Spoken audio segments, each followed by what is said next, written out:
Hey, what's up? What's up? The war is on. Iran war is on. What you say? And he gave up the attempt. By the way, just a few months later, Emperor Julian the Apostate was killed. You know what he was killed doing? Invading Iran. Literally invading Iran in 363. Yeah, it's such a Yeah, he was killed doing that. No more. And he gave up the attempt. By the way, just a few months later, in Iran, are you afraid of a U.S. invasion in your country? No, we are waiting for them. We're waiting for them. You are waiting for the U.S. military to invade the ground troops? Yes, because we are confident that we can confront them, and that would be a big disaster for them. So you're saying that Iran is ready and willing to take on the U.S. military if there were to be ground troops?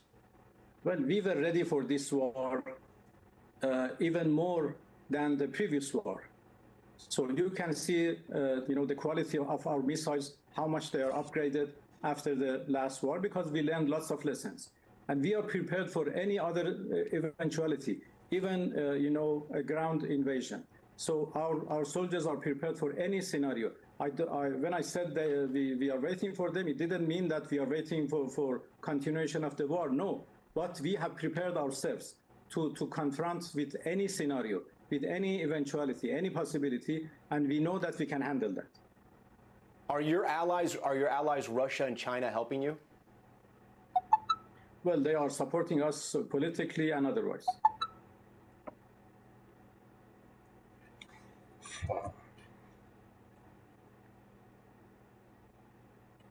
Is that America has three major problems. Okay? It has three major problems. The first major problem is the lack of political will. And all this is saying is that the American people don't want to fight this war. The American government doesn't even know why they're fighting this war. Facts. No one cares. Okay? But for the Iranians, it's a struggle of life and death. I just said that. Right? If America loses this war, they just go home and forget about it. But if the Iranians lose this war, they all get killed. Or they lose their country, they lose their society, they lose their civilization, they lose identity. Yeah. They cannot afford to lose this war, okay? So the first major problem that Americans are facing is they don't have any political will to fight this war, but they're still fighting this war anyway. Okay? The question then, of course, is why? Why is this happening? This is actually the most important question. It's the most complicated, so we'll save this for later, okay? Second is the idea of logistics and manufacturing. So America is very good at fighting short wars, okay? The reason why is they have the most advanced weaponry, but they have manufacturing issues because, as we know, America shipped all its factories to China. So America doesn't have that many factories. James doing so, it. yes, it has the most advanced weaponry in the world, but this weapon doesn't do any good if you don't have any munitions, right? You don't have any munitions, bombs, bullets. You need factories for that. America as things get real. This is a very important message, and it has a lot to do with Elijah. We have to put all the differences aside. We really do.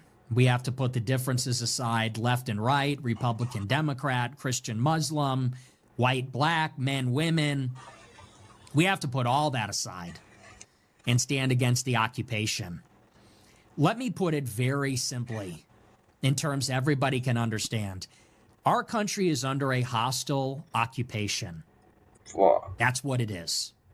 Our government is occupied. Our government, our elites, all the institutions that control the country, the United States of America is an occupied nation. We are occupied by a hostile alien force, and they have so much control that they are able to send our sons and daughters, the bravest and best among us, to kill and die for their agenda. It has nothing to do with protecting America. It has nothing to do with defending the homeland, our interests, anything like that.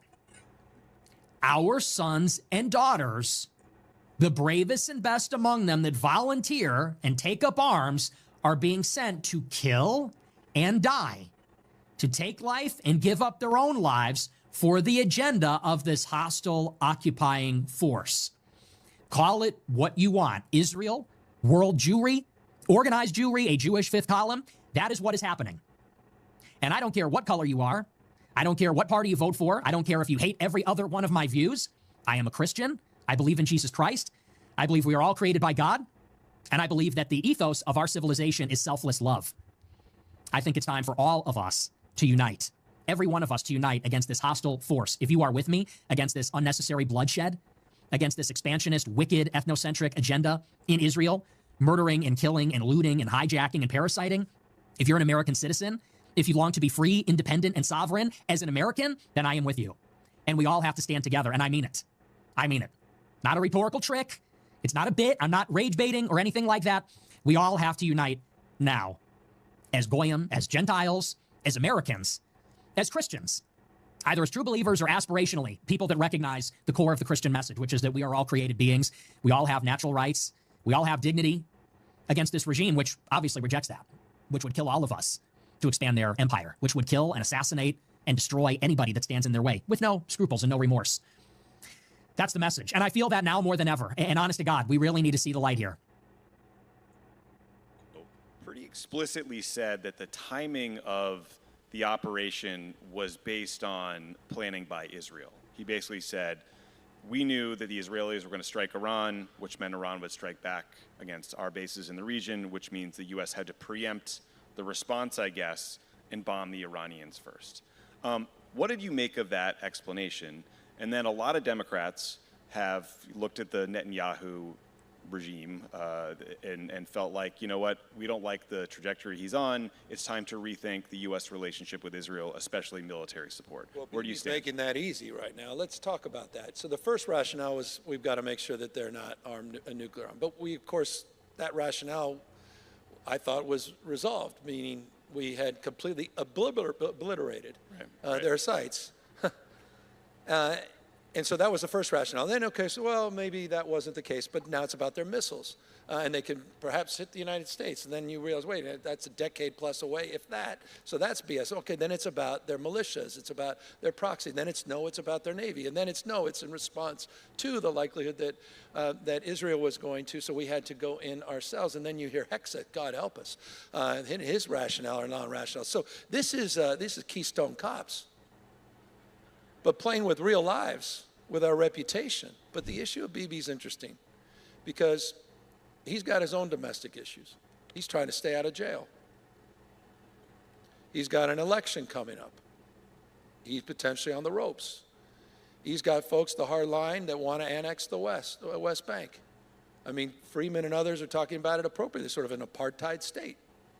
They couldn't even, I mean, we're talking about regime change. For 2 years, they haven't even been able to solve the Hamas question in Israel. So this is, I mean, you know, I want to be careful here, but, you know, in so many ways, that influence in the context of the conversation of where Trump ultimately landed on this is pretty damn self-evident. Do you think, looking down the road, that the United States should consider maybe, you know, rethinking our military support for Israel? It breaks my heart because the current leadership in Israel is walking us down that path, where I don't think you have a choice but that consideration. I mean, to say this is in America's interest at a time when affordability is at the crisis levels, where you had an administration who literally got elected saying this is exactly opposite of what they would ever consider doing. The fact that we are in this now regional war, all these proxies, the fact that we, you know, and all the grift and the corruption, that's also marks a huge part of this, and that's a real conversation we need to have, this board of peace, and the peace that the Witkoff family is getting, and the peace that Kushner is getting, and the peace that Trump Jr. is getting. You just got to reconsider the whole thing. You just have to. And, you know, that's a stubborn, I didn't expect to be in that place, you know, a few years ago, let alone, you know, where we are today. And it's accelerating in real time in a deeply, deeply alarming way. And you know, it's just one of many alarm bells that are ringing.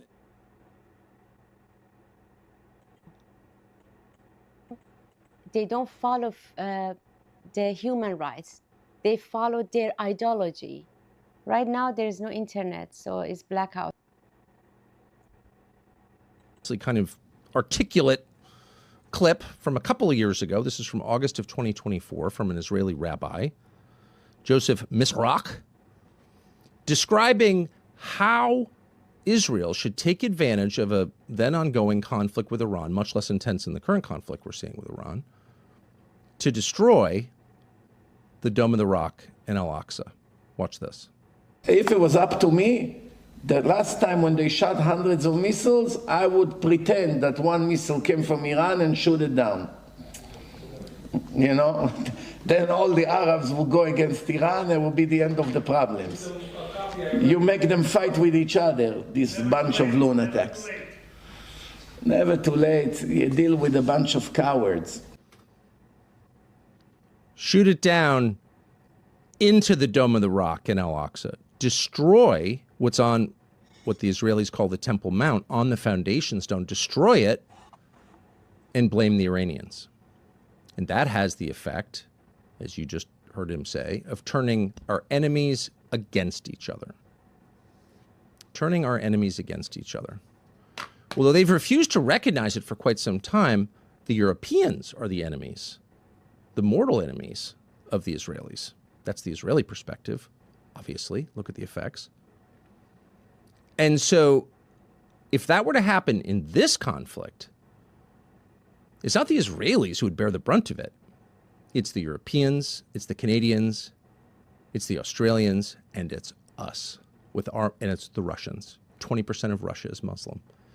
All of those countries would be in for serious turmoil and bloodshed, and maybe already this shortly into the war. So this is what is happening, you know.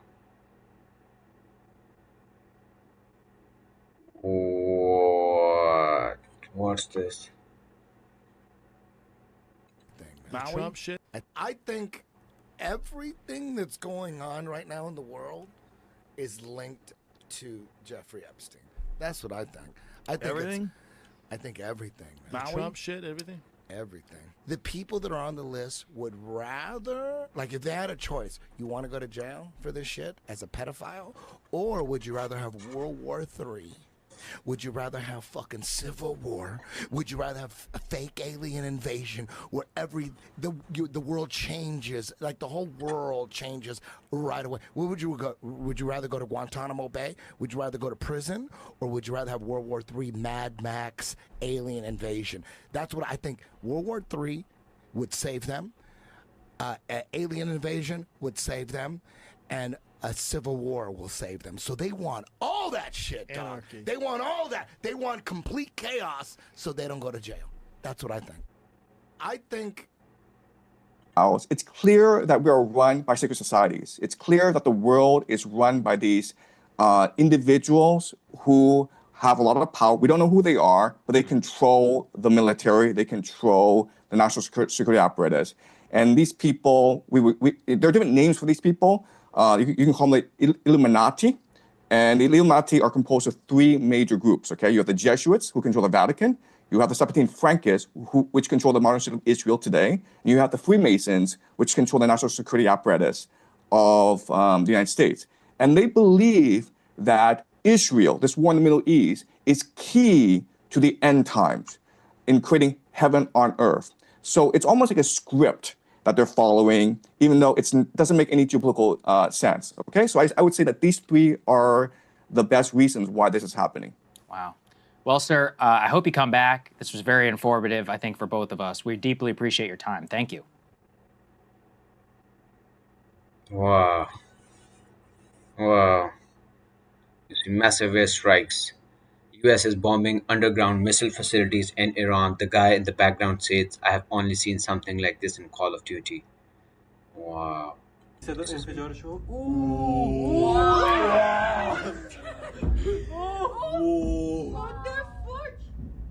من اینا رو فقط تو کال آف دیوتی دیدم. میبینی صدا انفجارشو؟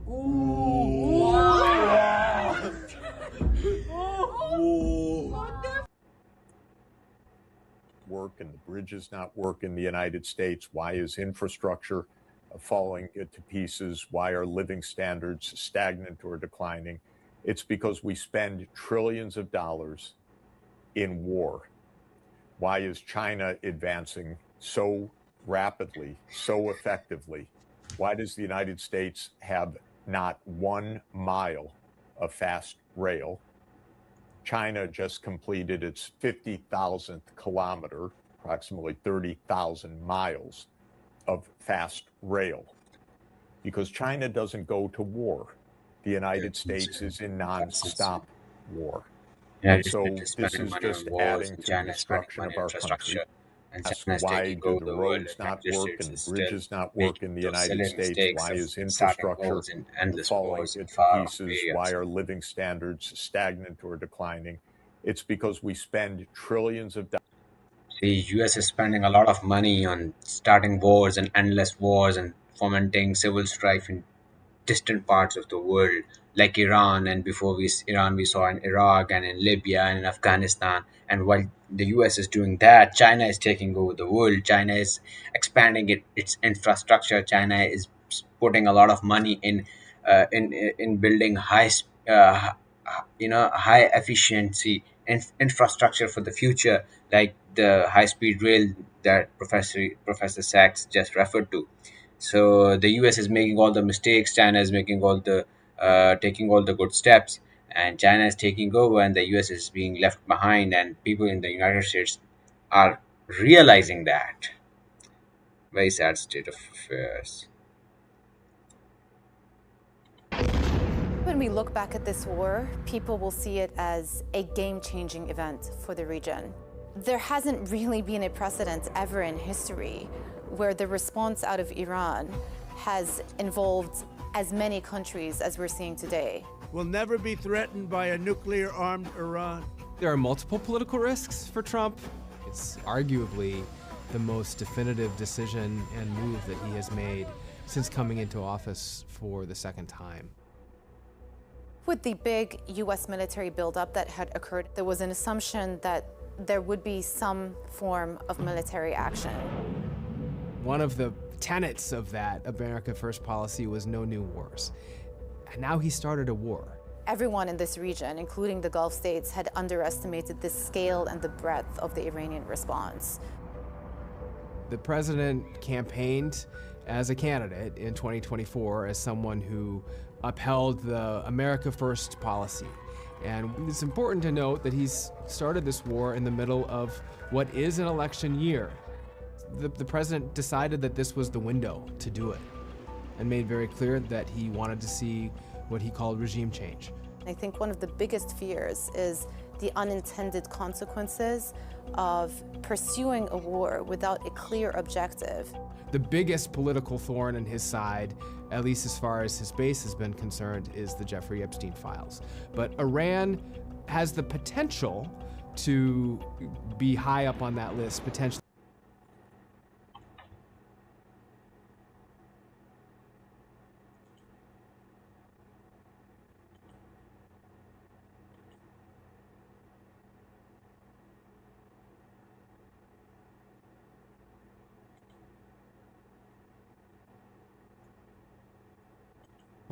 As someone who upheld the America First policy. And it's important to note that he's started this war in the middle of what is an election year. The president decided that this was the window to do it and made very clear that he wanted to see what he called regime change. I think one of the biggest fears is the unintended consequences of pursuing a war without a clear objective. The biggest political thorn in his side, at least as far as his base has been concerned, is the Jeffrey Epstein files. But Iran has the potential to be high up on that list, potentially equal with that. There's the economic risk, which then has a potential impact on the elections as well.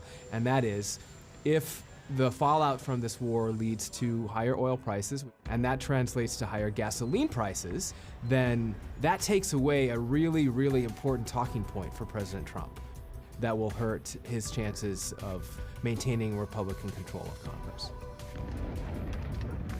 For the Gulf states, the priority here is somehow to bring down the temperature.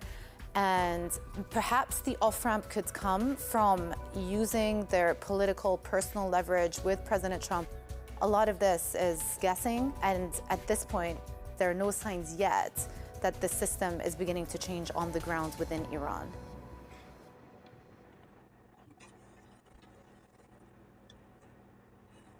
So the system is not changing down in Iran. The US had hoped that they are gonna go in, kill the supreme leader, and people would come out and they'll start removing the leadership of IRGC themselves, and there would be regime change. But what we have seen so far is that Iran has fielded a very tough response to what the US did.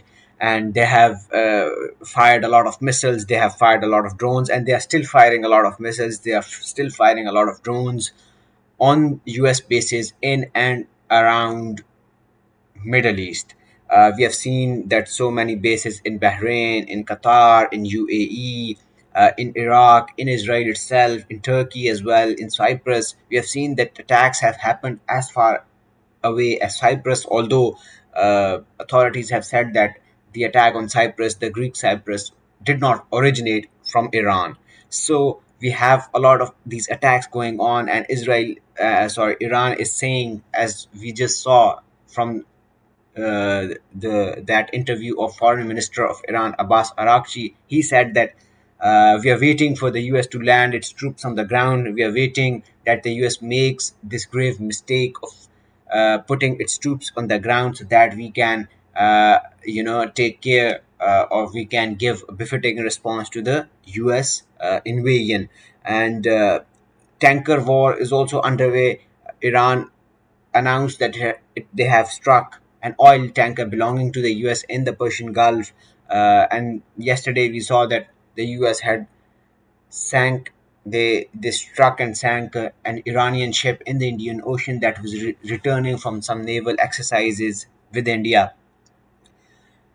So what, and we have seen that F-15 fighter jets of the US have also been struck down, one in Iran, three in Kuwait from friendly fire.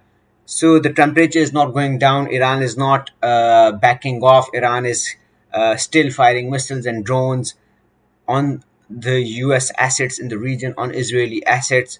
And this is very dangerous. This is very dangerous for the countries of the Middle East. This is very dangerous for the economy of the world, because if oil supply stops from the Middle East, it could push the oil prices beyond $100 a barrel. That would also really affect the the global economy. Prices would go up, and people would feel the pinch of the war in the Middle East. And of course, these wars, these are bloody wars. Every time you start a war, you kill innocent people, you risk in the lives of innocent people. And we have already seen that the US Israeli strikes, one of them struck a school in southwestern Iran, and it killed close to 200 young kids, young girls aged between 7 to 12 years.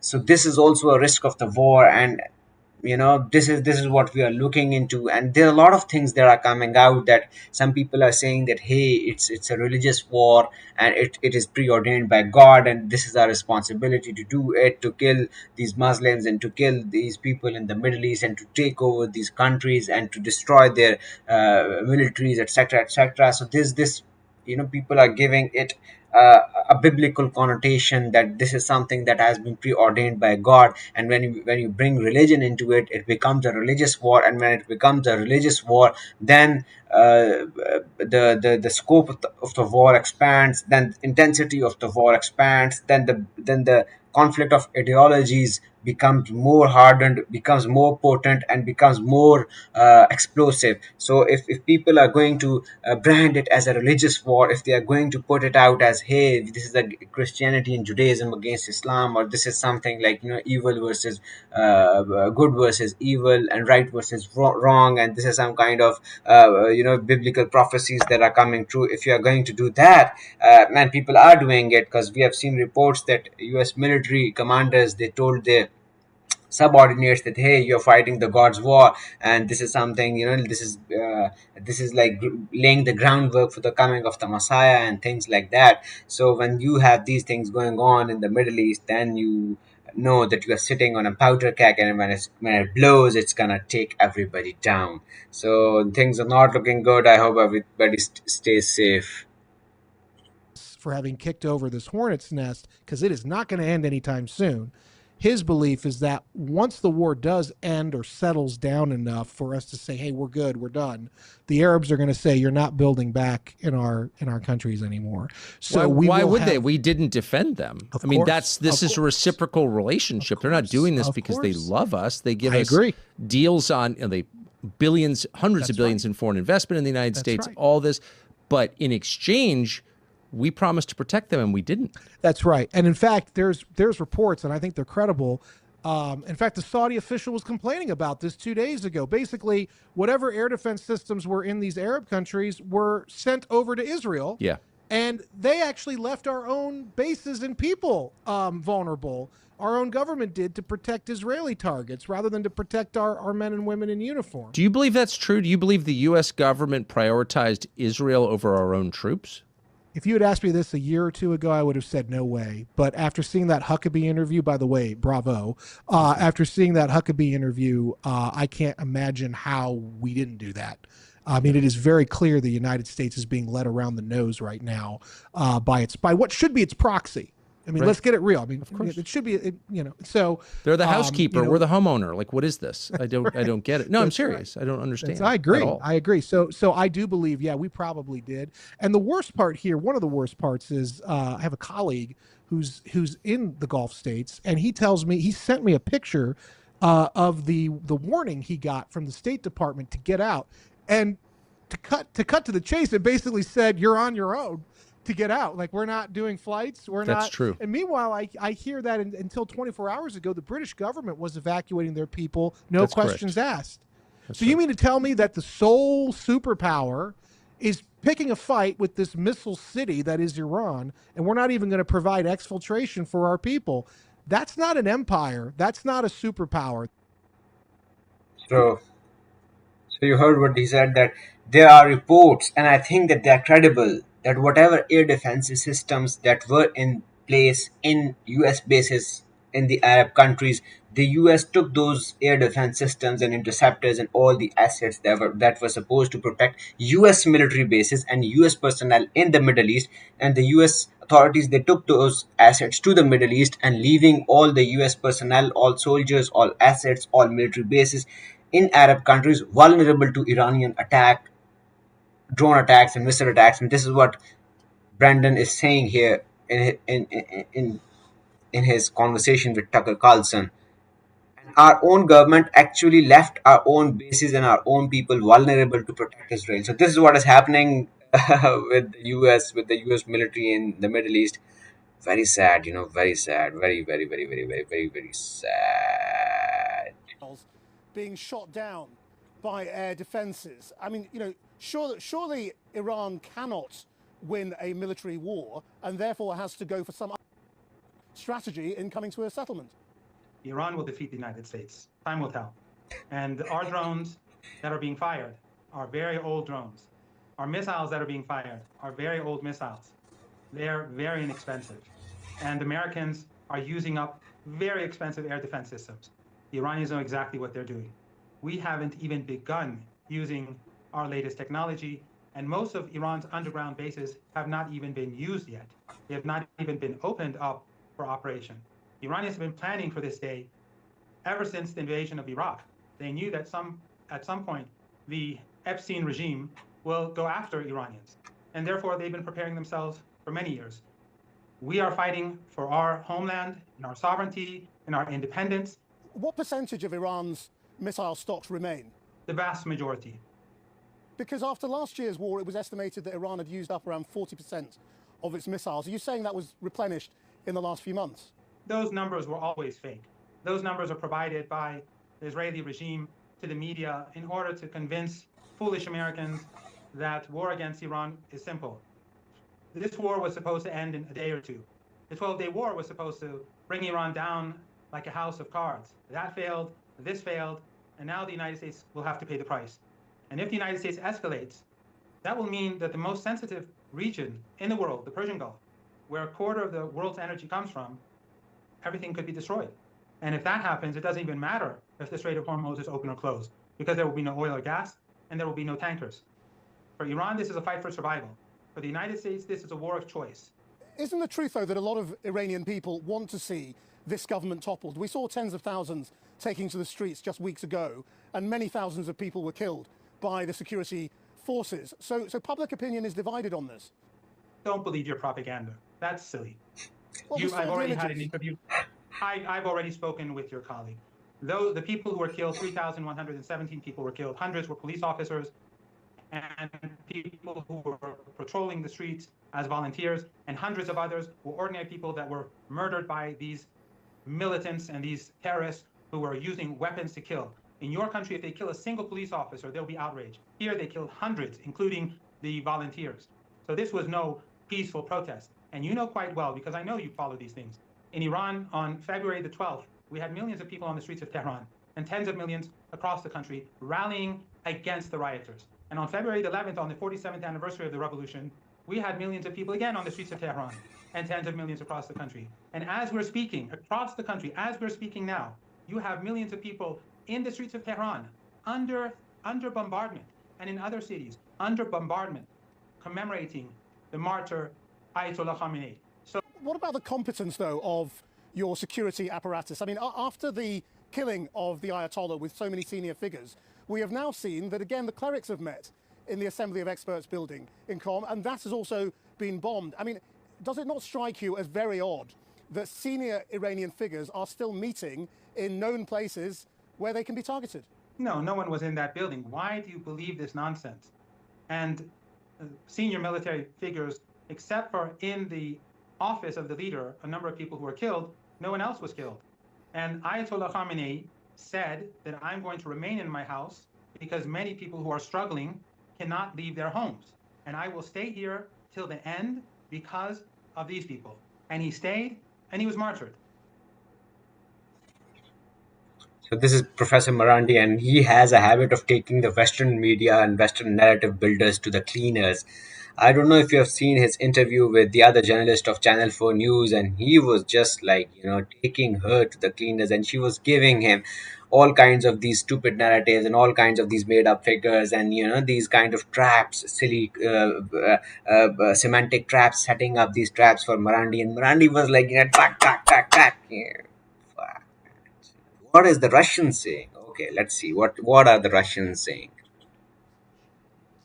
That will make this operation our strategic partners, and will continue to maintain dialogue with these countries, and we'll do our best to, including with other countries of the international community, in the United Nations Security Council, in the United Nations General Assembly. We'll do everything to create an atmosphere that will make this operation impossible. Our strategic. This one. I hope none. Okay, how many does Israel have? No idea. This one never gets old. This one never gets. How many nuclear weapons does Iran have as of today? Right now, I hope none. Okay, how many does Israel have? No idea. No idea? You were in the government. They don't tell you that stuff. No idea. Who do they tell? No idea. Do you recognize the hypocrisy of Israel having a secret illicit nuclear weapons program that it won't open up its doors to and won't talk about, and then lecturing everyone else in the region about nuclear weapons? Absolutely not. You know why? You talk about hypocrisy. If an Iranian guest came on my show and I asked him about Iran's nuclear program, he said, I don't know, I'm not going to talk about it. Would you be okay with that? You'd be outraged. Of course. And you sit here as a former minister of the Israeli government saying, oh, I don't know, I never talked about nuclear with anyone. Because there was like 16 United Nations Security Council resolutions against Iran. And there is against Israel. And there is against Israel as well. About your nuclear program. No. Yes, there is. UN Resolution 487. Let me read it to you. The UN Security Council in 1981 calls upon Israel urgently to place its nuclear facilities under the safeguards of the IAEA. Why haven't you done that? Because Iran has never attacked a neighbor. Israel has repeatedly attacked its neighbors. Iran signed the Non-Proliferation Treaty. Israel has refused to sign. Iran submits to inspection by the International Nuclear Energy Agency. Israel refuses to submit. Iran has no nuclear weapons. Israel has between 75 and 400 nuclear weapons. So Israel poses an existential threat to Iran. For the last 40 years, Israel has conducted a systematic campaign of disinformation about Iran. Why the lies? Why the double standards? Why the hypocrisy? Never gets old. Never gets old. Never gets old. In who is the next leader. He has said that the person whose name is being floated to succeed the assassinated Khamenei, his son Mujtaba, is, quote, unacceptable. It would just be more of the same. He said that he needs to be involved like he was with Delcy, referring to Delcy Rodriguez, who was Nicolas Maduro's deputy in Venezuela. What's your reaction to that? I think that's very hard. I mean, I think the president can certainly assert that. I think in the end, it becomes a question of how much the Iranian leadership would acquiesce to that thought and possible action on the part of our own president. This is a very hardline regime. Certainly what I've read about Khamenei's son, he's more of a hardliner. Whether he's the leader that his dad was is another question. And I think we should think very hard about how difficult it is to displace this regime. They've known something like this was coming for a long time. Now, I'm struck that one of the data points is that the IRGC, basically their military, runs about 40% of their economy.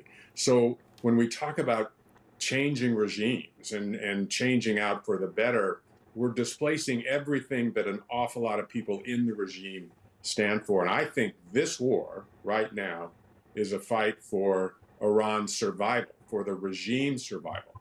So I think having a position or asserting a position that you need to help decide who the next leader is, that's a real challenge.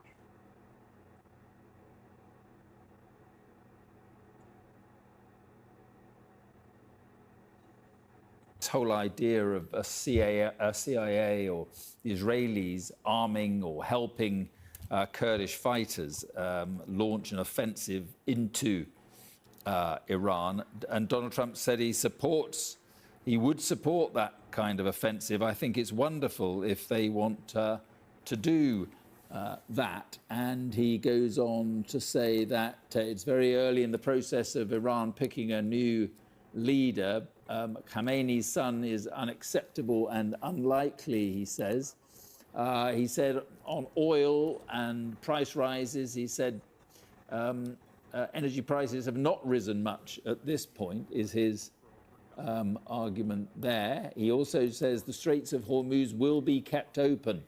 So the Iranians threatening to set fire to ships in the Straits of Hormuz, Trump saying it will be kept open. He says the Iran operation is moving along ahead of schedule, would not be drawn on a timeline. We're going to have a role in choosing Iran's next leader, he says, much like Venezuela, where, of course, they put, once Maduro was taken out of the country, they backed a leader who was put in, and a few more lines there. The United States has tremendous amounts of ammunition, and the defense industry is ramping up production. So that's from Donald Trump in yet another interview. He's doing a lot of telephone interviews. So Donald Trump has said that for him, the son of late Supreme Leader Ayatollah Khamenei, Mujtaba Khamenei, who is the son of the late Supreme Leader, is not acceptable, because reports were coming in that Mujtaba Khamenei is being pushed forward by the IRGC as a potential candidate, as potential successor to his father. But Donald Trump has said that he is not going to accept Mujtaba Khamenei as the new Supreme Leader, and he's also saying that and reports are also coming in that Mustafa Khamenei is more hardliner, is more strict, is more radical than his father. Of course, these are all Western narratives. We don't know the actual the Iran side of the story. We get to that when we hear people from Iran.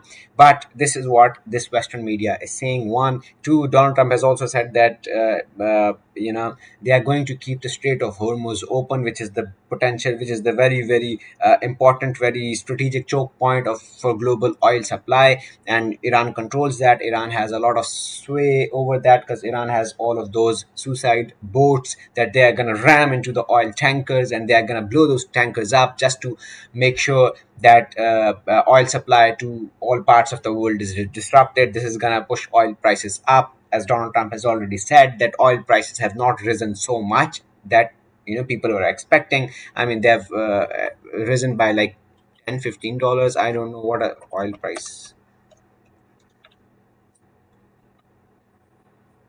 It's like $80. It has increased like in let's say in 5 days. So it has increased in 5 days from 65 to 80, like $15. It's trading at around like around 80 dollars per barrel. So like they are gonna be if oil prices, if they go past $100 a barrel, that would be like a very, very huge increase that is going to ripple across the global economy, that is going to ripple across the commodity markets and the stock markets of the world. So this is like this is what is happening right now. As we have seen that Iran is not giving up. Iranian people, they are not giving up. They were out on the streets protesting against the attacks by US and Israel. So yeah, so this is the position of the US government right now. So this is the position of the US government right now. Our entire class is on game theory, right? Guys, this is kind of weird because what this suggests is that religion is more important, okay? So what's the point of game theory if people don't play by game theory? If they're just religious fanatics, all right? And the answer is this, and the answer is, it's still game theory. But the problem is that what you think, the game that you think they're playing is not the game they're playing. The reward that you think they want is not the reward that they want, okay? We think in terms of material things, okay? So money, resources, power. We think that the war is being fought over these things. And it's not, all right? The grand secret, the grand reveal of the semester, of this course is this. The real power, the real currency in the world is not money. It is human consciousness. Or basically attention. Okay? This is it, guys, okay? Once you understand this idea, you understand everything. But this is a hard idea to understand, so I'll need some time to actually explain this, all right? This war is being fought to control the consciousness of the human race, because it is our consciousness that creates reality itself. That's the source of all wealth and all power in this world. Okay? That's why this is happening. In other words, this is a war not just for Iran. This is a war not just for the Middle East. It is a war for the soul of humanity. This is what's happening, guys. All right? This is what World War III is. World War III is meant to be the last and final war of all human history. Because whoever wins this war will control the very soul of human existence for all of eternity. Okay? That is the end game. And I know this is hard to understand, but as we go along, I will explain this to you. Okay? That is the grand secret behind the world. Everything that you believe, everything that you see today, it's all an illusion. The reality, the truth, is that consciousness is a source of all power of reality itself. And so this is a war for human consciousness. It's a war for the very soul of humanity. Iran has published actual footage of the IRGC attempting to intercept an American F-15 with air defenses in Iran. What the fuck? Okay, camera pointed down moments after rumbles heard over Tel Aviv from Iran's latest attack. No sirens sounding.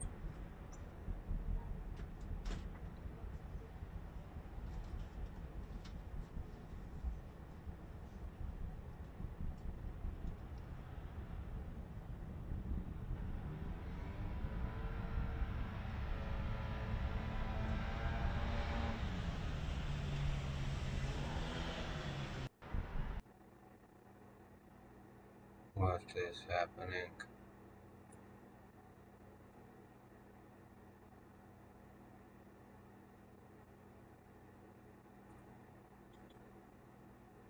Military equipment, but the United States and Israel have got state-of-the-art military equipment, but Iran defense interceptors. Iran fired more than 400 ballistic missiles at Arab states in the first few days of this conflict. Iran is also firing drones. If Iran conserved the rate of launch, they could go on like this for weeks. Like all countries, Gulf states have a limited stockpile of the interceptors that go into their air and missile defense systems. On March 3rd, Qatar and the UAE strongly denied claims they were running low. كما تمتلك مخزونا استراتيجيا كافيا من الذخائر. There's no reliable data on how many interceptors these Arab countries had to begin with.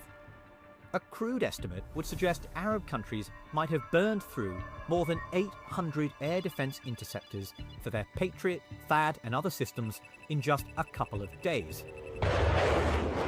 If this goes on for more than 10-12 days, you will see shortages. You will have to see rationing of where these things are used. And you will see more Iranian missiles get through. The good news is that Iran has not been able to keep up that rate of fire. We had a press conference from General Dan Kane, the chairman of the Joint Chiefs of Staff, and what he said was that Iran's theater ballistic missile launches were down 86% from the first day of fighting. Our one-way attack drone shots are down 73% from the opening days. That suggests Iran is either conserving its missiles or, more likely, it is struggling to launch them under the pressure of American and Israeli airstrikes. Gulf Arab states may find the challenge of interception begins to ease over the coming days rather than provoking an immediate crisis. Some people think Iran may be holding back, waiting for air defense interceptor stockpiles to be depleted, at which point they can then try to overwhelm those defenses with much bigger salvos of missiles. Wow.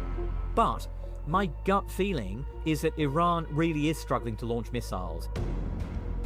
There have been some reports that Gulf states are getting twitchy, urging America to stop the war early for fear of their cities and infrastructure being pulverized by Iranian missiles. In fact, in private, Gulf officials seem remarkably bullish. They show little sign of opposing one of Donald Trump's stated war aims, to raise Iran's missile industry to the ground. There's only time, and we'll see what time has to say about who's conserving missiles and who is, losing the capacity to launch them. Because the war is really messy right now. Nobody knows what's happening. The Gulf states, they already have a lot of, they've spent a lot of their interceptors, and they're running low on stockpiles of all of these interceptor munitions, interceptor missiles, and the US and Israel also running low on them. And reports came in through Bloomberg and other media houses that these Gulf countries, they approached the US and they told the US authorities that, hey, we don't have all of these missiles left and give us more missiles. And the US was sort of stonewalling them and not listening to the requests, because the US also understands that its first responsibilities were towards Israel, and the US is also running low on these missiles like THAAD interceptors and the Patriot interceptors. And reports also said that if the US finds that it is very low on all these interceptors, it might has to bring in the stockpiles from the Pacific, like in South Korea, like in Taiwan, like in Japan, and all of those interceptors that they have stockpiled there in the Pacific against China to be used against China. They are gonna bring them in from there. So let's see. In the next few days, we'll know. They are critical days. Next few days are critical days, and we'll know how things turn out. But right now, people are giving 72 all hours. of their, The Trump administration had a plan analyses. A. That plan A came crashing down within 72 hours of that war. And now they are scrambling to come up with a plan B. And because they don't have one, they're constantly shifting their justification for the war, the goals for the war, the time length of the war. Reality is at this point, the Iranians are increasingly controlling the geography of the war, the length of the war, and the intensity of the war. That does not mean that Iran is winning the war. I want to be very clear. That's not what I'm saying. But I'm saying that Trump has already lost control of the war. And if you compare that to what happened in Iraq, Iraq actually went according to plans at least until August 2003, for 5 months. In August, you had the bombardment of the UN building in the middle of a press conference, killing the top UN diplomat there from Brazil. And that was the beginning of descent into the insurrection and the civil war. But for the first 5 months, it was actually going quite according to plan. They had some problems, of course.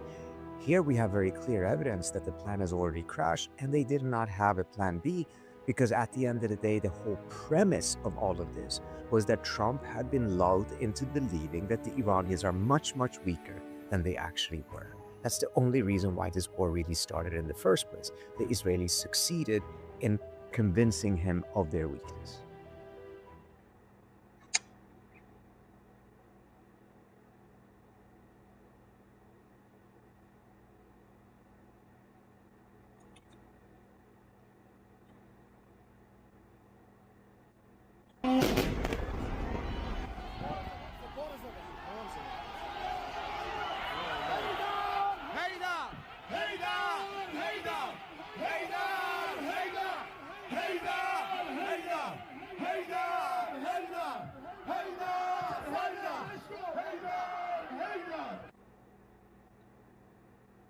Well, this is what is happening.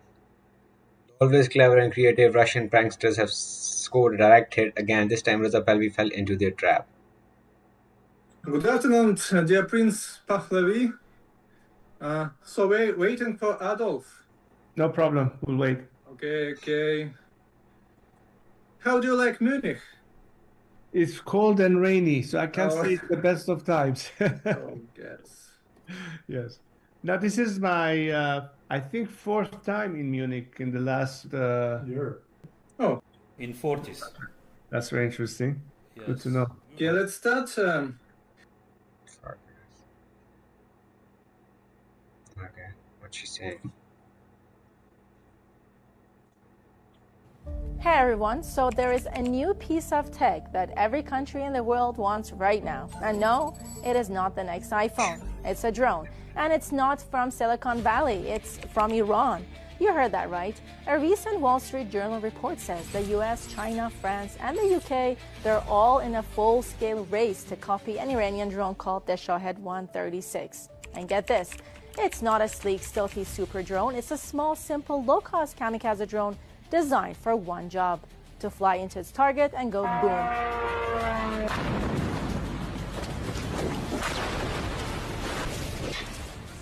Here's the magic formula. It's super cheap.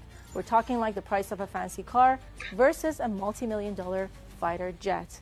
So you can build hundreds of these things and then you just send them all at once. Imagine trying to stop a swarm of angry explosive bees with a single super expensive fly swatter. That's the nightmare for modern enemies. The best part?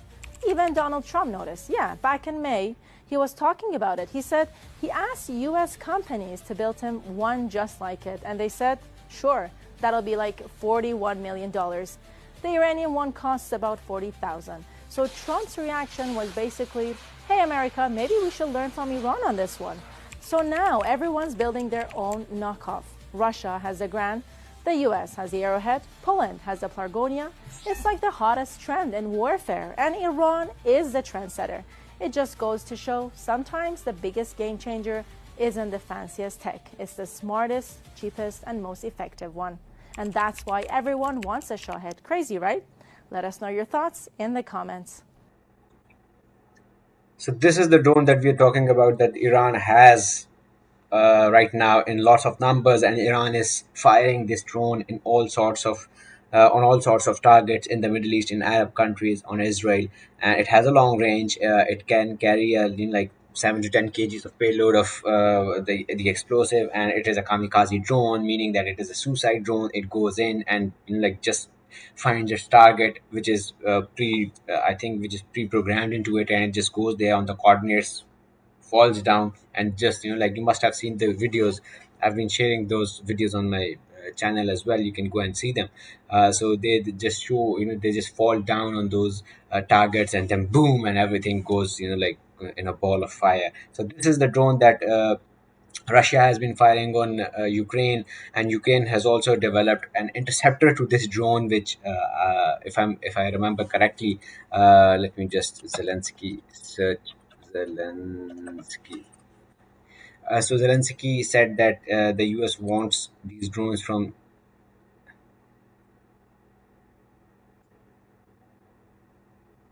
Okay, so we received a request from the United States for specific support and protection against Shahids in the Middle East region, which means that I gave instructions to provide the necessary means and ensure the presence of Ukrainian specialists who can guarantee the required security. Ukraine helps partners who help ensure our security and protect the lives of our people. Glory to Ukraine.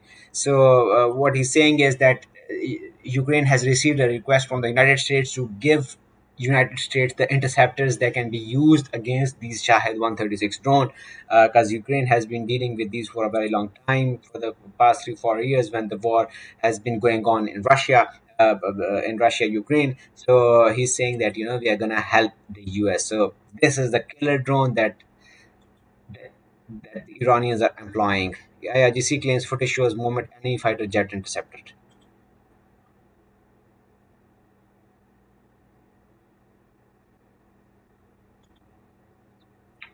US pilot ejects over Basra in Iraq. Unconfirmed footage from Tammuz intel. Well, we'll have to wait and see, because reports are coming in that they are shooting down American fighter jets. Well, that's huge. According to Iraqi channels, an American fighter jet was intercepted above Iraq by Iranian air defenses, and footage was released showing a pilot having ejected. No, Iraqi people and police are on the hunt to find the pilot. Not much is confirmed though.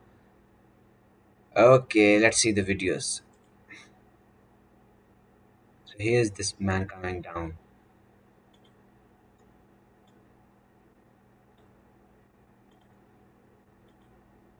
You see, this is the parachute. And he's gonna land. He's gonna land. Okay, they are on the hunt.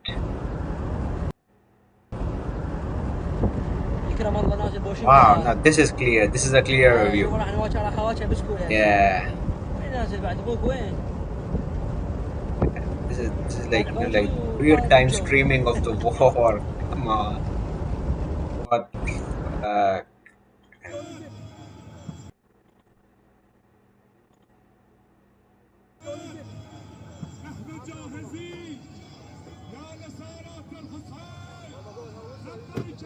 People are pumped. People are pumped. Yeah, duck, duck, duck, duck, duck. They are looking into a long war, and they're pumped. Fuck's sake, man. It's gonna be very difficult. Yeah. Anyways, we'll get to know what happened in a few. What's he saying? Out. Then munitions. There's really a race on to figure out who expends their munitions first and fastest. The Iranians put us in a position where we've used up a lot of interceptors to deal with defense. That's what we're talking about. And our offensive missiles to take out their launchers, or conversely, did they run out and we still have what we need? I don't know the numbers here. I'm not privy to that, but it is something we have to be very, very attentive to, because these things are not in infinite supply.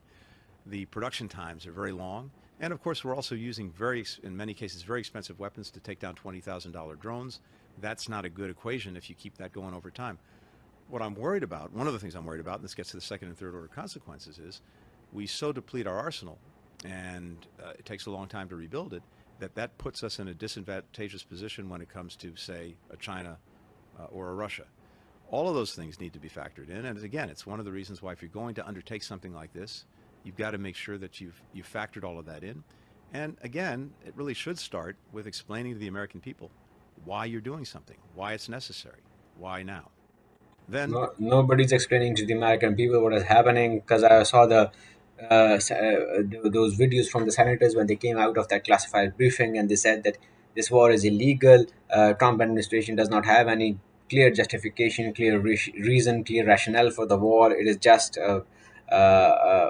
he had a feeling that Iran was going to attack them. US had no credible intelligence that Iran was going to attack the US bases, US interests in the region or around the world. And it was just people are also saying that Israel forced US's hand into going into war. By his accent, describing why he's at war. Watch this. They call this operation the Swords of Iron. But what are we really fighting for? We're fighting for the right of the Jewish people to exist, be Jewish, practice their religion, and be free. And one day our true leader will come and we'll be united as a whole Jewish nation so we can rebuild the Beit HaMikdash. Beit HaMikdash, probably mispronouncing it. That's the Hebrew term for the temple, the third temple. We are doing this so we can rebuild the temple. Now you'll notice he's pulling off patches on Velcro on his IDF uniform. These are not civilian clothes. This is the uniform of the government of Israel, of its military. And he has patches on that uniform, one of which is a symbol of the temple, the third temple. So it just couldn't be clearer. Why are we doing this? To rebuild the third temple. Now, if you think we're just cherry picking this off the internet, one guy wearing an unauthorized temple patch, paid for, by the way, a uniform paid by us, armaments paid for by us, the U.S. taxpayer pays for all this stuff one way or another. The U.S. taxpayer pays for the military of Israel. Boy, does it. If you think we're being unfair and just like found one guy, well, here's a bunch of guys. It took us about 2 minutes on the internet to find this today. Here is a selection of IDF soldiers. Let's put it on the screen. There you go. And all of them have the same patch. Look familiar. Look carefully at that. What is that? That's the temple. That is the third temple. So this is a fight to reestablish the third temple, according to Tucker Carlson. He also said that they might try to destroy Al-Aqsa Mosque, which is the Golden Dome, as you can see here. West side. Here's an... So again, things are very murky, things are very tricky, things are very religious at the time, very ideological, and people are up against each other, and things are heating up, things are going to get protected. It's gonna be a war of attrition, as you heard Antony Blinken. It's gonna be a war that is going to test the depth of the magazines, of the the stockpiles, how many weapons, missiles each side has, and the one who runs out first of those stockpiles is gonna be at a disadvantage. Maybe Iran is conserving, maybe they are being hurt badly by the US and Israeli strikes. We don't know, only time will tell. So this is the war in Iran going on. Этим пидорасам ебаным, блядь. Будьте здоровы.